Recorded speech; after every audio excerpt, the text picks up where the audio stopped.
বসে খেয়াল করলাম অবয়বটি মুহূর্তেই ছোট একটা সাপে পরিণত হয়ে সামনের দিকে চলে গেল এবং অন্ধকারে মিলিয়ে গেল।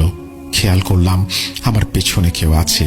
তাকিয়ে দেখি শ্মশান ঘাটের সেই ওঝা আমার পেছনে দাঁড়িয়ে, আমার দিকে রক্তবর্ণ রাগী দৃষ্টিতে তাকিয়ে, দাঁতের সাথে দাঁত লাগিয়ে ভ্রু কুঁচকে প্রচন্ড রাগে মোটা কর্কশ কণ্ঠে বলতে লাগলো, শরীরে খুব তেল।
তবে তুই আজ নিরাপদে সকালে বাড়ি যাবি।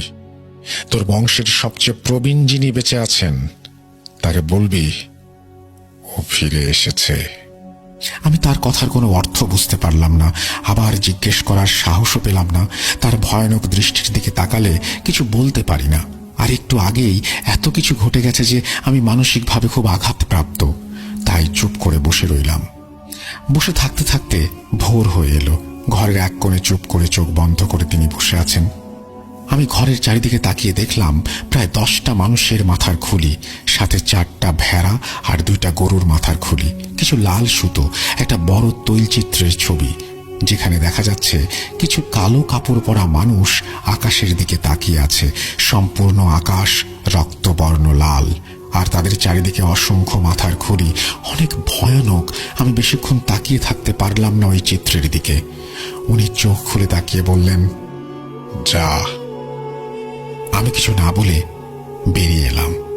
তারপর বাড়িতে চলে আসলাম। আসার পর দাদা আমাকে দেখে বললেন, তোর এই অবস্থা কেন? শুকনো মুখ, আর দেখি গলায় কিসের দাগ? হাত দিয়ে গলা সরিয়ে দেখে চমকে উঠলেন। বললেন, যা ভেবেছিলাম তাই, আবার আবার ফিরে এসেছ। আর কত নেবে সে? কবে ক্ষান্ত হবে? কাল কি হয়েছে ঠিক ঠিক করে বল আমাকে। আমি বললাম। শুনে আমার হাতটা ধরে টান দিয়ে বললেন, হায়, তাড়াতাড়ি খেয়ে নে, দেরি করার সময় নেই, আমাদের এখনই যেতে হবে। আমি খাওয়া দাওয়া শেষ করলাম। আমাকে নিয়ে দাদা নিজের ঘরে গিয়ে একটা পুরনো সিন্দুক থেকে 3টা তাবিজ বের করলেন। একটা আমাকে, একটা দাদিকে, আর একটা নিজে গলায় পরে আমাকে বললেন, এই তাবিজ যেন আমরা ফিরে আসার আগে না খোলা হয়। দাদি আর দাদা সব জানে। আমি কিছু বুঝতে পারছি না কেন এসব হচ্ছে, কি হচ্ছে, কোথায় যাচ্ছি আমরা। আমি বললাম, কিছু বলো আমাকে, কি হয়েছে?